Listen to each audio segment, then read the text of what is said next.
كوب زبادي، والزبادي بيخلي اللحمة طرية وتستوي بسرعة معانا، وعصير ليمون، وبصلة مفرومة، معلقة ملح ومعلقة فلفل اسود ومعلقة زعتر مجفف ومعلقة بابريكا. هنقلب كل المكونات مع بعض.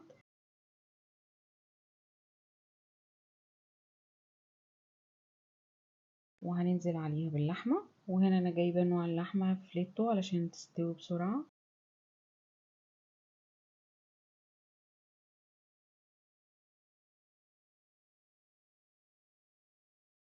هنقلب اللحمة كويس على الخليط اللي احنا عملناه التتبيلة.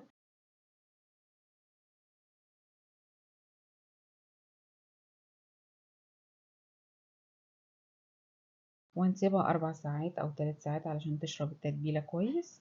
وعلى الشواية هنحط الشواية على النار، وهنبتدي نشوي اللحمة او على الفحم على حسب المتاح عندنا. وهنسيبها على النار على نار عالية لحد ما تبتدي تتشمع، وبعد كده بنوطي النار عليها لحد ما تستوي كويس، وكل شوية نقلبها. وهنا بعد ما استوت طالعة معانا طرية جدا، وريحة الشوي خطيرة طبعا مالية البيت كله.